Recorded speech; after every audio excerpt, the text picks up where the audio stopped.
అందరికీ నమస్కారం. అంతర్జాతీయ మహిళా దినోత్సవం సందర్భంగా ఈరోజు మనం ఒక ప్రశ్నతో మొదలుపెడదాం. అసలు మన సమాజంలో ఒక మహిళా స్థానం ఏంటి? దేవత లేక ఒక వస్తువా? ఈరోజు మనం కేవలం సెలబ్రేట్ చేసుకోవడమే కాదు, మన ఆలోచన విధానాన్ని ఒక్కసారి ప్రశ్నించుకుందాం.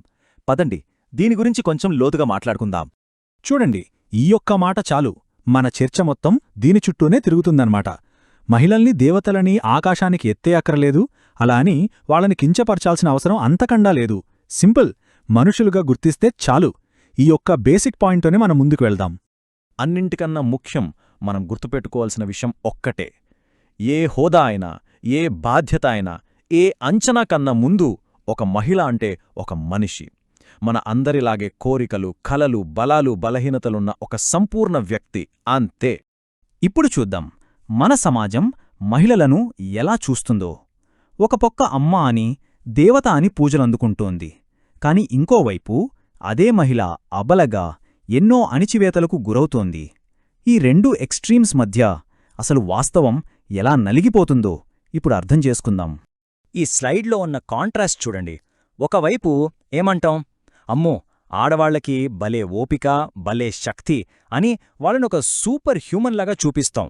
కానీ అదే సమయంలో వాళ్లనొక వస్తువులా చూడటం, వాళ్ళని టేకెన్ ఫర్ గ్రాంటెడ్గా తీసుకోవడం, వాళ్ల అభిప్రాయాలకు విలువివ్వకపోవడం, ఇవన్నీ చేస్తాం. అంటే చూడ్డానికి ఈ రెండూ వేర్వేరుగా అనిపించినా రెండూ చేసే పని ఒక్కటే: వాళ్ళనొక సాధారణ మనిషిగా చూడకపోవడం. సో మనం గ్రహించాల్సిన అసలు విషయమిదే: మహిళలను దేవతలుగా పొగడటం లేదా అబలలుగా కించపరచడం, ఈ రెండూ ఒకే కాయిన్కున్న రెండు సైడ్స్ లాంటివి. రెండూ కూడా వాళ్ళని ఒక నార్మల్ మనిషిగా యాక్సెప్ట్ చేయడానికి ఒప్పుకోవట్లేదు. సరే, ప్రాబ్లమేంటో అర్థమైంది. మరి సొల్యూషన్ ఏంటి? బయట ప్రపంచాన్ని మార్చడానికి ముందు మార్పు మన లోపల మొదలవ్వాలి. మనల్ని మనం ఎలా రీకన్స్ట్రక్ట్ చేసుకోవాలో ఇప్పుడు చూద్దాం. ఇది చాలా చాలా ముఖ్యమైన పాయింట్.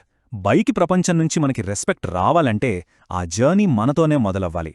మన మీద మనకి సెల్ఫ్ రెస్పెక్ట్ ఉండాలి. మన విలువని ముందు మనం గుర్తించాలి. ఈ స్లైడ్ ఎంపవర్మెంట్కి ఒక రోడ్ మ్యాప్ లాంటిది. ఫస్ట్ స్టెప్ సెల్ఫ్ రెస్పెక్ట్, మనల్ని మనం గౌరవించుకోవడం. సెకండ్, ఫైనాన్షియల్గా, ఎమోషనల్గా ఇతరుల మీద డిపెండ్ అవ్వడం తగ్గించుకోవడం. థర్డ్, మనకు ఇష్టం లేని దానికి నో చెప్పే ధైర్యం తెచ్చుకోవడం.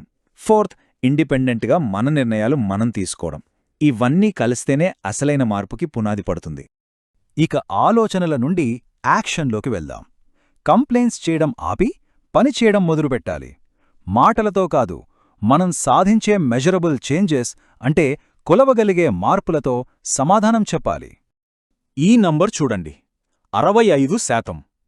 ఇది కేవలం ఒక అంకె కాదు, మన దేశ వర్క్ఫోర్స్లో మహిళల భాగస్వామ్యం, మన దేశ ఆర్థిక వ్యవస్థకి బ్యాక్బోన్గా నిలుస్తున్న శక్తి. కాని ఈ శక్తికి దక్కుతున్న గుర్తింపు ఎంత? నెక్స్ట్ స్లైడ్ చూస్తే మన షాక్ అవుతాం. చూశారా, ఎంత షాకింగ్గా ఉందో కదా? దేశాన్ని నడిపించడంలో 65% వాటా వాళ్లది. కాని వాళ్ల పేరుమీదున్న ఆస్తి జస్ట్ 1%, ఒకే ఒక్క శాతం. ఆలోచించండి, ఈ ఒక్క నెంబర్ చాలు మన సమాజంలో ఉన్న తేడా ఎంత లోతుగా ఉందో అర్థం చేసుకోవడానికి. ఈ చార్ట్ మరికొన్ని నిజాలను మన ముందుంచుతోంది. 50%కి పైగా మహిళలు రక్తహీనతతో బాధపడుతున్నారు. అంటే దాని ఎఫెక్ట్ వాళ్ళ ఆరోగ్యం మీద, ప్రొడక్టివిటీ మీద డైరెక్ట్గా పడుతోంది. ఇక 80%కి పైగా మహిళలకి ఒక టూ వీలర్ కూడా నడపడం రాదు. అంటే స్వేచ్ఛగా తిరిగే అవకాశం కూడా లేదు. ఇది వాళ్ల స్వాతంత్ర్యానికి, అవకాశాలకు ఎంత పెద్ద అడ్డంకో కదా. ఈ ఛాలెంజెస్ని దాటడానికి మనం తీసుకోవాల్సిన కొన్ని క్లియర్ రెజల్యూషన్స్ ఇవి. మంచి హెల్త్ అనేది మన హక్కుగా చూసుకోవాలి. ఫైనాన్షియల్గా ఎవరి మీద ఆధారపడకూడదు. డ్రైవింగ్ నేర్చుకొని ఫ్రీగా మూవ్ అవ్వగలగాలి. చదువుతో ప్రపంచాన్ని అర్థం చేసుకోవాలి.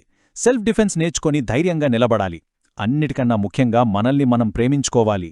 ఇక్కడున్న ప్రతి పాయింట్ ఒక విప్లవానికి నాందిలాంటిది. ఓకే, ఇప్పటిదాకా పర్సనల్ యాక్షన్స్ గురించి మాట్లాడాం. ఇప్పుడు మన అల్టిమేట్ సోషల్ గోలేంటో చూద్దాం. మనం చేరుకోవాలనుకుంటున్న ప్రపంచం అసలు ఎలా ఉండాలి? ఇదే మన ఫైనల్ గోల్, మనందరి ఆశ. జెండర్తో సంబంధం లేకుండా ప్రతి ఒక్కరూ ఈక్వల్గా చూడబడే ప్రపంచం కోసం పనిచేయడం. ఇది నిజంగా ఒక స్ఫూర్తిదాయకమైన విజన్. అసలు మనం కోరుకునే ఈ హ్యూమనిస్టిక్ వరల్డ్ అంటే ఏంటి? అది కేవలం సోషల్ ఈక్వాలిటీ మాత్రమే కాదు. పుట్టుక దగ్గర నుండి ఫైనాన్షియల్ డెసిషన్స్ వరకు, పొలిటికల్ పవర్ నుండి సోషల్ రెస్పెక్ట్ వరకు జీవితంలోని ప్రతి ఫీల్డులో ఏ జెండర్ భేదం లేకుండా అందరినీ సమానంగా చూడాలి. అదే అసలైన సమానత్వం. చివరిగా ఈ ప్రశ్న మనందరి కోసం. ఈ చర్చ కేవలం వినటానికి కాదు, ఆచరించడానికి. మార్పు అనేది ఎవరో తీసుకొచ్చేది కాదు, మనతోనే మొదలవ్వాలి. ప్రతి ఒక్కరూ తమ వంతుగా ఒక చిన్న అడుగు ముందుకు వేస్తే అది ఒక పెద్ద మార్పుకి దారితీస్తుంది. మరి ఆ మార్పు వైపు మనం కలిసి వేయగల మొదటి అడుగు ఏమిటి?